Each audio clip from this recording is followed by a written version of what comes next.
எங்கள் அதிகமணி அன்பு தேவனே, இந்த காலை வேலைக்கு நன்றியோடு ஸ்தோத்திருக்கிறோம். நான் மறைக்கப்பட்டு நீ வெளிப்பட முடியாமல் ஸ்தோத்திருக்கோம். நீ பேசுகையா நான் கேட்குறோம். எல்லா துதிக்க நமக்குமே செலுத்துகிறோம். ஜீவனில் இயேசு பிதாவே, ஆமென். எரேமியா 31:25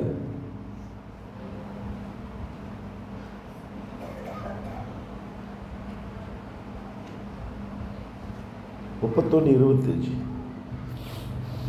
நான் விடாய்த்த ஆத்துமாவை சம்பூர்ணமடைய பண்ணி தோய்ந்த எல்லா ஆத்துமாவையும் நிரப்புவேன். அல்லேலூயா. நான் விடாத ஆத்மாக்கள் சம்பூர்ணம் பண்ணி தேய்ந்த எல்லா ஆத்மாவை திருப்தி ஆக்குவேன். அல்லேலூயா. ஆத்மாவும் இருதயமும் எங்க இருக்கு? ஆத்மான்றது ஆவிக்குரிய காரியம், இருதயன்றது உலகத்துள்ள காரியம். அது மாமிசம், இது ஆவி. ஆனால் இந்த மாமிசமும் ஆவியும் ஒரே இடத்துல தான் இருக்கு. எங்கே இருக்கு? ஆத்மாவும் இருதயம் எங்கே இருக்கு? நம்மக்கிட்ட இருக்கு. இந்த ஆத்மாவும் நம்மக்கிட்ட இருக்கு, இருதயம் நம்மக்கிட்ட இருக்கு. ஒரு வசனம் சொல்லுது, நல்ல ஒரு குழாந்து நல்ல தண்ணி தான் வரும். ஒரு நாள் கட்ட தண்ணி நல்ல தண்ணி. ஆனால் இங்கே நம்ம உடலில் என்ன இருக்கு? ஆத்மாவும் இருக்கு, இருதயமும் இருக்கு. நம்ம ஆண்டவருக்குள்ளே வந்துட்ட உடனே ஆண்டவர் என்ன பண்ணார்? நம்மளை தூக்கி இமாமேலி கொண்டு போயிட்டாரா? இல்லையே. இந்த உலகத்தில் தான் நம்ம வாழ்ந்தாகணும். ஸோ இந்த உலகத்தில் நம்ம வாழும்போது ஆத்மாவையும் ஃபீட் பண்ணணும், இருதயத்தையும் ஃபீட் பண்ணணும், ஆவிக்குரிய காரியத்தையும் ஆண்டவர் என்ன பண்ணணும்? நம்மளை ஆசீர்வதிக்கணும். உலகத்தின் காரியங்கள், இருதயத்துக்கான காரியத்தை நம்ம ஆசீர்வதிக்கணும். ஏன்னா இந்த உலகத்தில் வாழும்போது உலகத்தின் ஆசீர்வாதம் நம்மளுக்கு தேவை, கண்டிப்பாக தேவை. ஆத்மாவின் ஆசீர்வாதம் எவ்வளோ முக்கியமோ அதே மாதிரி உலகத்தின் ஆசீர்வாதம் நம்மளுக்கு தேவைப்படுது. ஆனால் ரெண்டுமே ஒன்று கொண்டு ஒத்து வராது. ஆத்மான்றது ஆவிக்குரிய காரியம், இருதயம் மாமிசத்தோட காரியம். இந்த மாமிசம் எப்பவுமே போராட்டம், ஆவிக்கும் மாமிசமும் போராட்டம் எப்பவுமே நடக்குது.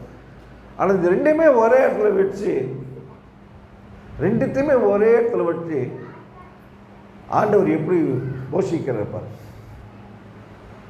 யோசிச்சு பாரு, ரெண்டுத்தையும் ஒரு இடத்துல பண்ண முடியுமா? ஆனால் ஆண்டவரால் மட்டும்தான் பண்ண முடியும். அவர் நம்மளை அதிகமாக நேசிக்கிற தேவன். இந்த ஆத்மாவையும் போஷிக்கிறாரு, இருதயத்தையும் போஷிக்கிறார். ஆனால் நம்ம கையில் தான் இருக்குது. ஆண்டவர் எப்பயும் நான் சொல்கிறேன் கேட்டுங்க, உலகத்தில் இனிமேல் புது ஆசீர்வாதம் எதுவுமே கிடையாது. அந்த 4000 5000 ஆண்டுகள் ஆண்டவர் இந்த உலகத்தை உண்டாக்கும் போது எல்லா ஆசீர்வாதம் ரெடி பண்ணிட்டார். பிரியாணிக்கு இப்போ தான் பசுமதி ரைஸ் ரெடி பண்ணுறாரு ஆண்டவர். பசுமதி ரைஸ் வருஷக்கணக்கு அதை நான் இது பண்ணிக்கிட்டே தான் வரும். ஸோ ஆனால் ஆண்டவர் எல்லா ஆசீர்வாதமும் இந்த உலகத்தில் இருக்குது. இனிமேல் பட்டு எதுவுமே நம்ம ஆண்டவர் கொடுக்க முடியாது. இந்த ஆசீர்வாதத்தை நீங்கள் என்ன பண்ணணும்? சுதரிக்கணும். ஆசீர்வாதத்தை நீங்கள் சுதரிக்கணும். இந்த மாதிரி ஒரு எனக்கு தண்ணி இங்கே இருக்குது, தண்ணி பாட்டில் ஆண்டவர் கொடுத்துட்டார், தண்ணியும் இருக்குது, பாட்டிலும் கொடுத்துட்டார். நான் குடிக்கணும், நான் என்ன பண்ணணும்? நான் குடிக்கணும், என்ன பண்ணணும் சொல்லுங்க? இந்த தண்ணியை நான் குடிக்கணும், என்ன பண்ணணும் சொல்லுங்க? என்ன பண்ணணும்? எடுத்துக்கணும், திறக்கணும், குடிக்கணும். ஆனால் நம்ம அப்படி கிடையாது. கிறிஸ்தவருக்கு எப்படின்னா, தண்ணி இருக்கும், பாட்டில் இருக்கா, தண்ணி வா வா வா வா, தண்ணி வாயில் வருமா தண்ணி கேட்குறேன், தண்ணி வருமா? நம்மளுக்கு அப்படி தான் கிறிஸ்தவ வாழ்க்கைன்றது. இப்படி தான். நான் எதுவுமே பண்ண மாட்டேன், ஆண்டவர் ஆசீர்வாதம் என் கண்ணுக்கு எதிர்க்கு, அது என்ன அது என்னை ஆட்கொள்ளலாம். நான் போய் அதை தேட மாட்டேன், அது என்னை தேடி வரணும், அது என்னை தேடி வரணும். ஆண்டவர் ஆசீர்வாதம் அங்கே பக்கத்தில் எதிர்க்கே இருக்குது, ஆனால் அது எனக்கு வேண்டாம், அது என்கிட்ட வரணும், அது என்கிட்ட தேடி வரணும். அப்படி தான் நம்ம கிறிஸ்தவ வாழ்க்கையை வாழ்ந்துட்டோம். ஆசீர்வதிச்சார் ஆண்டவர், எல்லாத்தையுமே கொடுத்துட்டார். ஆனால் நம்ம என்ன பண்ணோம்? அதை தேடி எடுக்க மாட்டேங்க. நல்லா படிச்சுட்டீங்க, ஸ்டேட் ரேங்க் வாங்கிட்டீங்க, எல்லாம் வாங்கிட்டீங்க, பெஸ்ட்டு ஸ்டூடெண்ட்டாக வெளியே வந்துட்டீங்க.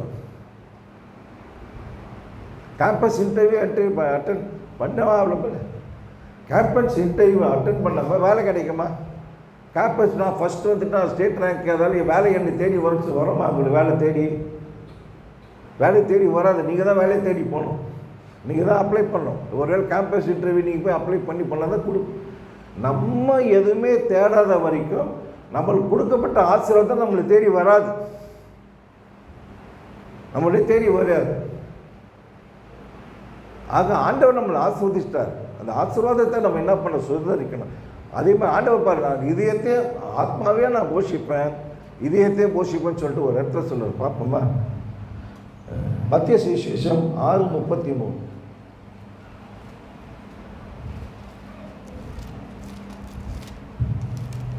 முதலாவது தேவனுடைய ராஜ்யத்தையும் அவருடைய நீதியையும் தேடுங்கள், அப்பொழுது இவைகளெல்லாம் உங்களுக்கு கூட கொடுக்கப்படும். அல்லேலூயா. இவ்வளவு சிம்பிளா சொல்றாரு பாருங்க ஆண்டவர். பரலோகத்தின் ராஜ்யத்தை நீதியும் தேடுங்க, நீங்க ஆத்மா ஆசீர்வதிக்கப்படும் அப்படின்னு சொல்றாரு ஆண்டவர். பரலோகத்து ராஜ்யத்தை தேடுங்க, அதுக்கப்புறம் என்ன சொல்றாரு? அது ஆத்மாவை நான் ஃபீட் பண்றேன், அதுக்கப்புறம் நான் பண்றேன், அப்போ இவைகளுக்கு கூட கொடுக்கப்படும். நீ பரலோகத்தின் ராஜ்யத்தை நீ தேடும் போது என்ன கிடைக்குதுன்னா, ஆத்மாவும் ஃபீடாகவும் சரீரமும் இருதயமும் உனக்கு தேவையான எல்லாவற்றையும் நான் கொடுப்பேன். ஆனால் ஒரே கொஸ்டின் மார்க் என்னன்னா, ஆண்டவர் என்ன சொல்றாரு? பரலோக ராஜ்யம் அங்கே இருக்கு, அதெல்லாம் உங்களுக்கு எல்லாமே வந்துடும் சொல்றாரு. ஆண்டவர் என்ன சொல்றாரு? பரலோக ராஜ்யம் இருக்கு, உங்களுக்கு எல்லாம் வந்துடும் சொன்னாரு. என்ன சொல்றாரு? தேடுங்கள், பரலோகத்து ராஜ்யத்தை தேடுங்கள். தேடும் போது தான் கண்டுபிடிக்க முடியும். பரலோகத்து ராஜ்யத்தை நம்ம தேடும் போது அது ஆத்மாவும் போஷிக்கப்படுது, உள்ள சரீரமும் போஷிக்கப்படுது. ஆனால் நம்ம செய்ய வேண்டிய ஒரு காரியம் என்னன்னா, பரலோகத்து ராஜ்யத்தை தேடும். சரி, பரலோகத்து ராஜ்யத்தில் என்னதான் நடக்குது? ஆண்டவர் சொல்ற தேடுங்கள் சொல்ற என்ன நடக்குது? பரலோகத்து ராஜ்யம் என்ன நடக்குதுன்னு தெரியலையா? வெளிப்பாடு யாருமே படித்ததே இல்லையா?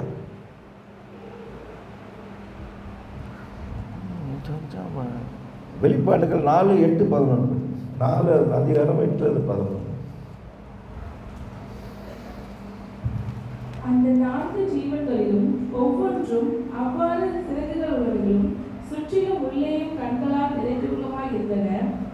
அவைகள் இருந்தவரும் இருக்கிறவரும் வருகிறவருமாகிய சர்வ வல்லமையுள்ள தேவனாகிய கர்த்தர் பரிசுத்தர் பரிசுத்தர் என்று இரவும் பகலும் ஓய்வில்லாமல் சொல்லிக் கொண்டிருந்தனர்.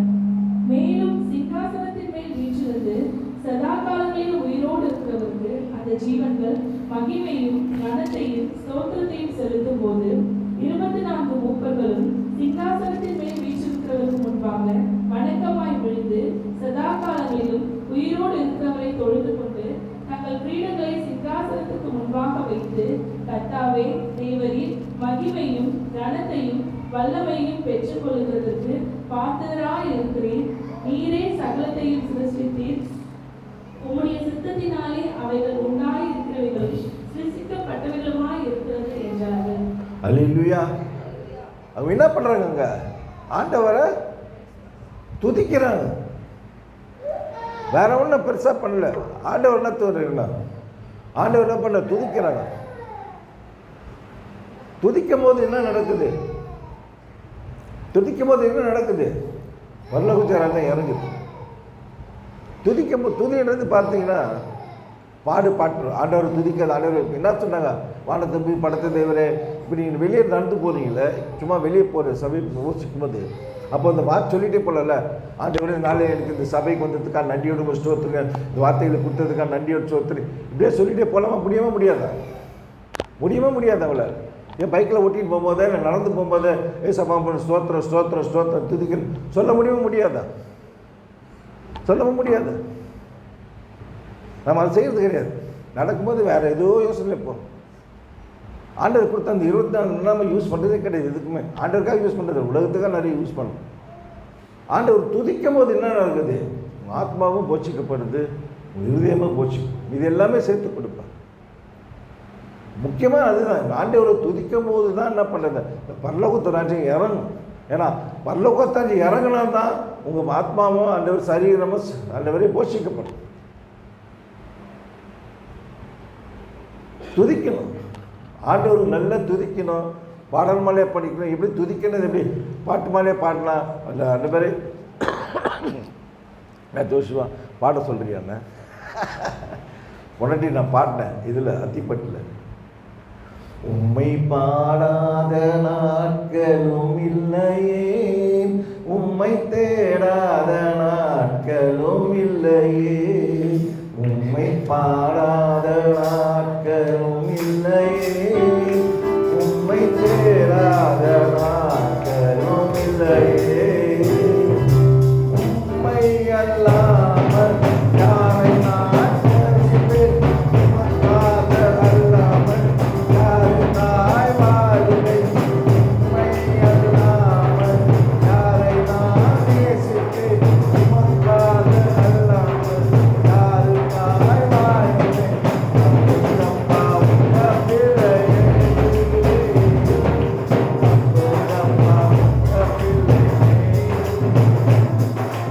அப்பா உங்க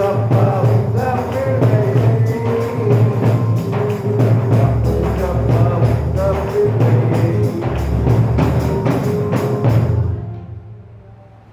யாராவது தைரியமாக மனசு தொட்டு நம்புங்கப்பா உங்கள் பிள்ளையை நீங்கள் சொல்ல முடியுமா? எத்தனை பேரை சொல்ல முடியும்? நான் சொல்லுவேன், நான் தைரியமாக சொல்லுவேன், நம்புங்கப்பா எங்கள் பிள்ளையை நம்புங்க. ஆண்டவர் நான் துதிக்கிறேன். இதை எத்தனை மறந்துட்டேன். என்கிட்ட 3 பைபிள் இருக்குது தெரியுமா? இது சபை கொண்டு வர்றது. அப்புறம் காத்தால மார்னிங் அந்த நாள் இன்றைக்கினா 23 பிப்ரவரி மாதம் 6ஆம் பைபிள் இது. அப்புறம் கீழே வாக்குத்தத்தம் பைபிள்னு சொல்லிட்டு தனியாக இருக்குது, நான் எப்போ காட்டுறேன் வாக்குத்தத்தம். அப்புறம் ஒவ்வொரு குடும்பத்துக்காக ரட்சிப்புக்காக ஜபிக்கிற ஜபம், அது இங்கிலீஷ் பைபிள். மொத்தம் 3 பைபிள் வச்சுருக்கு. 3 பைபிள் நான் தட்டி வைக்கல, 3 பைபிள் கீழே போயிருக்கேன் கிட்ட. நான் 8 மரத்தில் காத்தல 8 காட்டணும்னு நினச்சி 3 பைபிள் கிழிஞ்சு போயிருக்கு. ஏன் கிழிஞ்சு போயிட்டேன் யூஸ் பண்ணுறேன். 3 பைபிள் நான் ஒவ்வொரு நாளும் நான் படிப்பேன், ஒவ்வொரு நாளும் துதிப்பேன். ஆண்டவரை பாடல்களால் பாடுவேன், பாடல்களை பாடி பாடி பாடி துதித்து ஆண்டவர் நான் ஸ்தோத்திரிப்பேன். அதனால தான் நீங்கள் நான் தைரியமாக இந்த புல்பிட்டில் நான் உட்காந்துட்டு தைரியமாக நான் பேச முடியாது. இந்த வைஃப் தான் நான் முதல்ல பாட்டில் கைமா போகிற இந்த கை பைபிள் கையமாக சுத்தம்னு சொன்னார். அதே மாதிரி தான் பைபிள் கையமாக சுற்றின்னு இருக்கேன். என் கையில் ரேஸ் கிளப்பில் வேலை செய்வது கூட ஒரு தனிப்பட்ட பைபிளே எங்கள் ரூமில் இருந்துச்சு. அந்த பைபிள் ஒரு மொத்தம் 4 பைபிள் வச்சுருந்தான். ஆனால் இப்போ 3 பைபிள் ரேஸ் கிளப்பில் நான் ரிட்டையர் ஆகிட்டதால் அந்த பைபிள் கொடுத்துட்டேன். 3 பைபிள் இப்போ என்ன இருக்கேன். இன்னும் 3 பைபிள் டெய்லியும் நான் படிக்கிறேன்.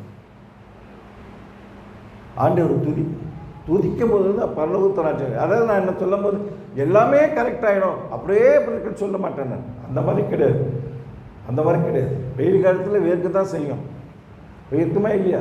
வெயில் காலத்தில் வேர்க்கும் போது ஏசி போட்டால் கோல்டு வரதான் செய்யும், வரமா இல்லையா? வந்து தான் ஆகணும், ஒன்றும் பண்ண முடியாது. அதுக்காக நான் ஆண்டவர் துதிக்கிறேன், நான் இதெல்லாம் செய்கிறேன், எனக்கு எல்லாமே நான் வெயிலில் நின்னாலும் எனக்கு வேர்க்கக்கூடாது, ஏசி போட்டால் எனக்கு கோல்டு வரக்கூடாது, இப்படிலாம் சொல்ல முடியுமா? நீங்கள் சொல்ல முடியுமா? நல்லா வெயிலில் வந்துட்டு ஐஸ் வாட்டர் குடித்தாங்கன்னா தொண்டை கட்ட தான் செய்யும். அதெல்லாம் ஆண்டவரில் துதிச்சாதான் கண்டு. ஆனால் அந்த வலியிலிருந்து ஆண்டவர் பாதுகாப்பான், அந்த வலியிலிருந்து ஆண்டவர் பாதுகாப்பான். உனக்கு கோல்டு வரும், ஆனால் கோல்டு உன்னை எஃபெக்ட் பண்ணாது. நீ தும்புவேன் இரும்புவேன் எல்லாம் பண்ணுவேன், ஆனால் அது உனக்கு ஒரு கஷ்டத்தை கொடுக்காது. அதுதான் ஆண்டவர் துதிக்கிற ஆசீர்வாதம். நீங்கள் ஒரு உடம்பு சரியில்லை, ஜுரமாக இருக்கும், எனக்கு உண்மையை சொல்ல இப்போ நீங்கள் உடம்பு சரியில்லை இன்றைக்கி இருந்தாலும் நான் வந்திருப்பேன். நேற்றுலாம் எனக்கு எங்கேயும் வெளியே போகல, அவ்வளோ உடம்பு அடைச்சிருந்து. பட் இருந்தாலும் ஆண்டவர் என்ன பண்ணார், கொண்டு வந்தார். ஆண்டவர் அந்த வலியை கொண்டு நல்லா சாப்பிட்டேன், நல்லா தான் பண்ணேன், நல்லா ரெஸ்ட் எடுத்தேன். ஸோ ஆண்டவர் என்ன பண்ணார், பரலோகத்து ராஜ்யத்தை நீதி தேடும் போது இது எல்லாத்தையும் கொடுக்குறது. அல்லேலூயா. லூக்கா 12:15-21 முடிச்சு.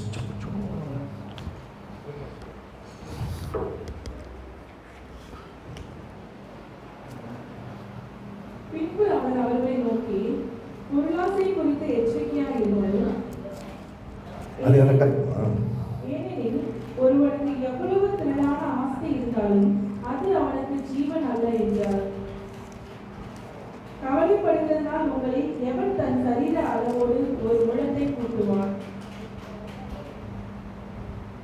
12 படிமா, அப்படியே 15 21 படிமா தேவரி. லூக்கா 12 15 22. அல்லாமலும் ஒரு உவமையை அவர்களுக்கு சொன்னார். ஐஸ்வர்யவான் அதே கரை படிமா, அதுதான். பின்பு அவர் அவர்களை நோக்கி, பொருளாசை குறித்து எச்சரிக்கையாயிருங்கள். ஏனெனில் ஒருவனுக்கு எவ்வளவு திரளான ஆஸ்தி இருந்தாலும் அது அவனுக்கு ஜீவன் அல்ல என்றார். அல்லாமலும் ஒரு உவமையை அவர்களுக்கு சொன்னார். ஐஸ்வர்யவான் ஒருவனுடைய நிலம் நன்றாய் விளைந்தது. அப்பொழுது அவன், நான் என்ன செய்வேன்? என் தானியங்களை சேர்த்து வைக்கிறதுக்கு இடமில்லையே. நான் ஒன்று செய்வேன், என் களஞ்சியங்களை இடித்து பெரிதாக கட்டி எனக்கு விளைந்த தானியத்தையும் என் பொருள்களையும் அங்கே சேர்த்து வைத்து, பின்பு ஆத்துமாவே, உனக்காக அநேக வருஷங்களுக்கு அநேக பொருள்கள் சேர்த்து வைக்கப்பட்டிருக்கிறது.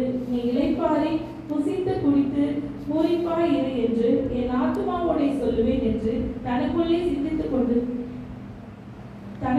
சிந்தித்து சொல்லிக் கொண்டான். தேவனோ அவனை நோக்கி, மதிகெடனே, உன் ஆத்துமா உன்னிடத்திலிருந்து இந்த ராத்திரியிலே எடுத்துக் கொள்ளப்படும். அப்பொழுது நீ சேகரித்தவைகள் யாருடையதாகும் என்றார்.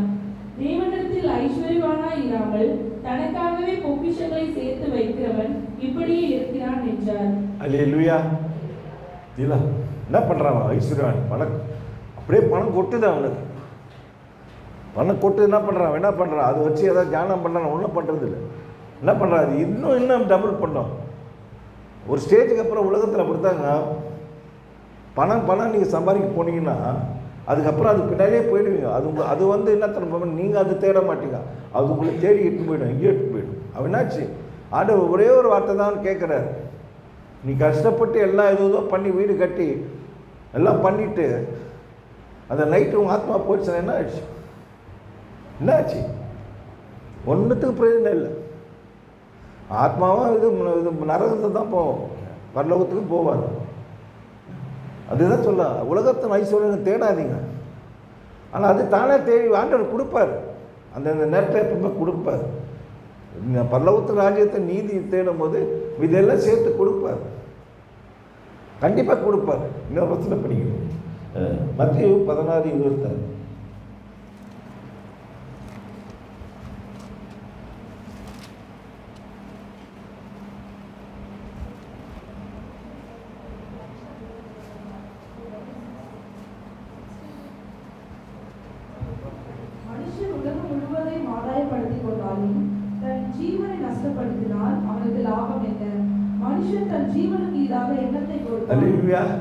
உலகத்தை ஆதாயம் பண்ணித்தரலாம், என்ன பிரயோஜனம்?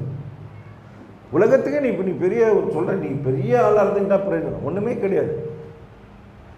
உலகத்தையே நம்ம ஆதாயப்படுத்திட்டா கூட ஜீரோ.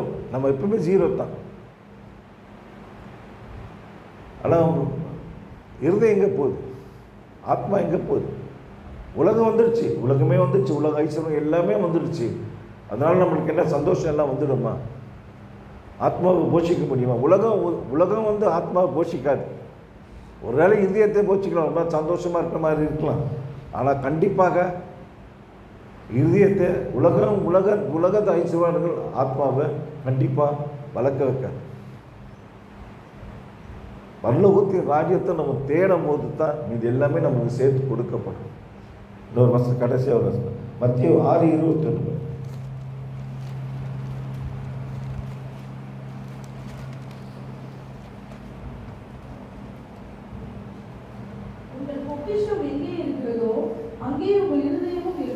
அல்லேலூயா. உங்கள் பொக்கிஷம் எங்கே இருக்கோ அங்கே தான் உங்கள் இருதயம் இருக்கும். உங்கள் பொக்கிஷம் எது? உலக ஐஸ்வர்யங்கள் ஆசீர்வாதங்களா இல்லை ஆண்டவர்? Choice is yours. நீங்கள் தான் சூஸ் பண்ணணும். உலகத்தின் ஐஸ்வர்யம் தான் எனக்கு வேணும், ஆண்டவர் எனக்கு வேண்டாம். ஆனால் ஆண்டவர் என்ன சொல்கிறாரு? நீ என்ன தேடு, நான் உனக்கு எல்லாத்தையும் கொடுக்குறேன். எனக்கு அதெல்லாம் வேண்டாம். ஒரு இதே எங்கே இருக்கு? உலக ஐஸ்வர்யங்கள் உலக ஆசீர்வாதம் மேலே இருக்கா இல்லை ஆண்டவரோட இந்த ஆத்மாவை திருப்தியாக்கக்கூடிய அந்த ஆசீர்வாதத்து மேலே இருக்கேன்?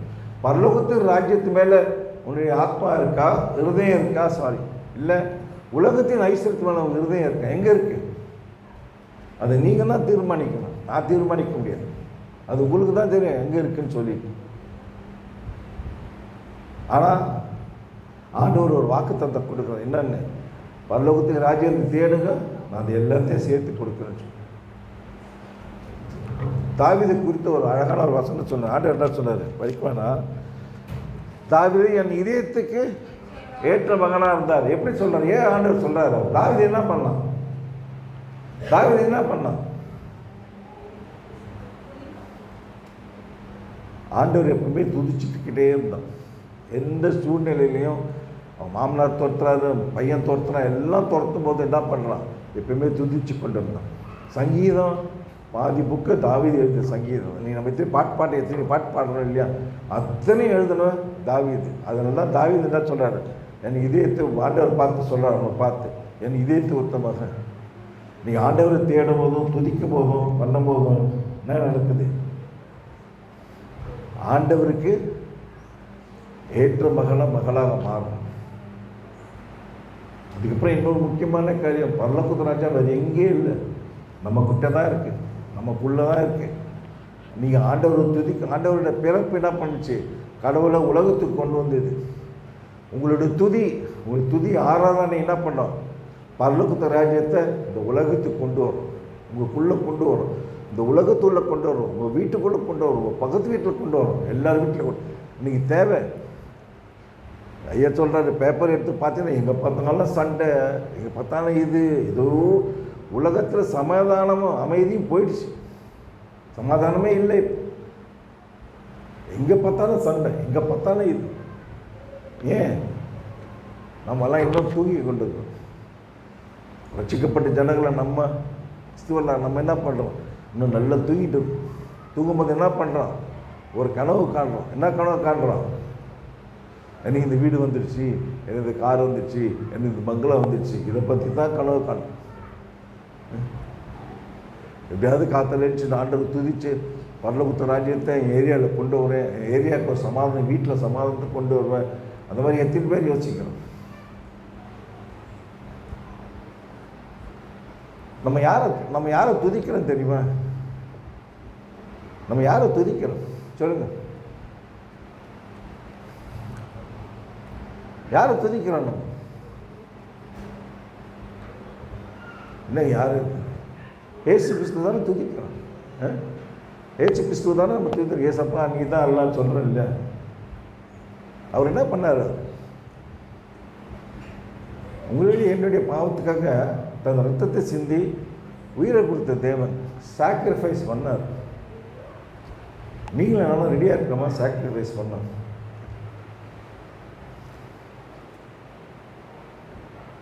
சாக்ரிஃபைஸ் தமிழில் என்ன? நீங்களும் யானும் ரெடியாக இருக்கோமா தியாகம் பண்ண இந்த உலகத்துக்காக? ஒன்றும் பண்ணாதீங்க. நீ போய் தெருவு பெருக்காதீங்க, இதில் போய் அதெல்லாம் பண்ணாதீங்க. இந்த இடத்துல ஆண்டவரை துதிக்க ஆரம்பிங்க. இருந்த இடத்துல துதிக்க ஆரம்பிங்க. நடக்கும்போது துதிங்க, ஓடும்போது துதிங்க. நல்லா அந்த வார்த்தைகளை படிங்க. படிக்க படிக்க படிக்க படிக்க என்ன பண்ணுறது? தன்னை சூழ்நிலை மாறும், எல்லாம் மாற்றம். உங்களால் என்றால் தான் இந்த சூழ்நிலை சர்பத்தை மாற்ற முடியும். ஆனால் மாற்றும் போது நீங்கள் அதை பார்க்க வேண்டாம், ஆனால் மாற்ற முடியும். நீ நல்லா, அல்லது எப்பவுமே நான் சொல்லுவேன், உங்களுக்கு உங்கள் வாழ்க்கை உங்கள் கையில் தான் இருக்குது. அந்த உங்கள் வாழ்க்கையை மட்டும் இல்லை, உங்களுக்கு பக்கத்தில் எது வீட்டு சொந்தக்காரர் அத்தனை பேர் வாழ்க்கையை மாற்றக்கூடிய இது உங்கள் கையில் இருக்குது. ஆண்டவர் நம்ம எப்பவுமே துதிக்கும் போது என்ன பண்ணுறாரு? ஆண்டவர் எல்லாவற்றையும் மாற்றி போடுறார்.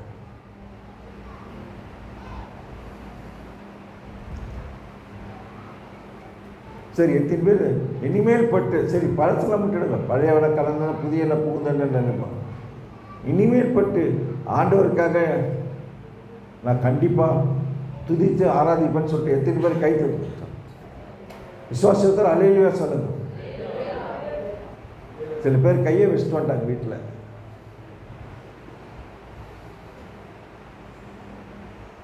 செய்து பாருங்க, ஆரம்பிச்சு பாருங்க. 20 மணி நேரம் இருக்கு ஒரு நாள் இல்லையா? 8 மணி நேரம் வேலைக்கு செய்யுங்க. அது விட்டு 8 மணி நேரம் தூங்குங்க, 16 மணி நேரம் ஆயிடுச்சு. சரி, இந்த இப்போ சொன்ன மாதிரி ஐயா சொன்ன மாதிரி டிவி எதாவது பார்த்து ஒரு இன்னொரு 5 மணி நேரம் செலவு பண்ணி எவ்வளோ ஆச்சு? 21 மணி நேரம் ஆயிடுச்சு. மீதி 3 ஹவர் என்ன பண்ணுறீங்க? நீங்களே உட்காந்து யோசிச்சு பாருங்கள். நீங்கள் வீட்டில் போய் உட்காந்து என்ன பண்ணுறீங்க இந்த 3 ஹவர்?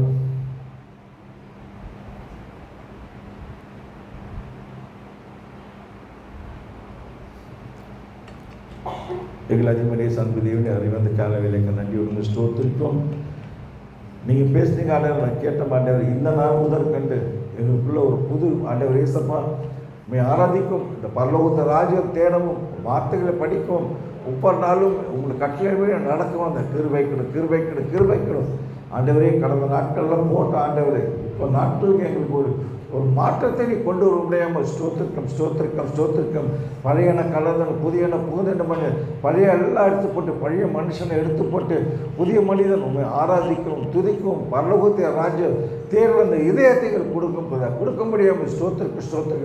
உலகத்தின் ஐஸ்வர்யங்கள் தேடாத இதயத்தை கொடுமையா, இந்த கல்லான இதயத்தை எடுத்துக்கொண்டு சதையான இதயத்தை கட்டளையிட முடியாமல் ஸ்தோத்திரிக்கம் துதிக்கிறோம் பிதாவே. எங்களுக்குள்ள ஒரு மாற்றத்தை கொண்டு வரணுமே. எங்களுக்கு கொண்டு வந்த மாற்றம் இந்த உலகத்துக்கு கொண்டு வர முடியாமல் ஸ்தோத்திரிக்க. அந்த மாற்றம் பரலோகத்துக்கு ராஜ்யத்தையும் தேடி இந்த பரலோகத்துக்கு ராஜ்யத்தை அந்த உலகத்துக்கு கொண்டு வர அந்த கிருபை, எங்கள் வீட்டுக்குள்ளே கொண்டு வர அந்த கிருபை, எங்கள் தெருவில் கொண்டு வரக்கூடாது, எங்கள் ஏரியாவில் கொண்டு வர அந்த கிருபை கொடுக்குறா சொல்லு. எங்களை மாற்றும், எங்களை கையில் ஒப்படைக்கணும் பிதாவே. இந்த நாளில் எல்லாவற்றையும் கைகள் ஒப்படைக்கணும். எல்லா துதிக்கான மகிமை செலுத்துகிறோம் ஜீவனில் இயேசு பிதாவே. ஆமென்.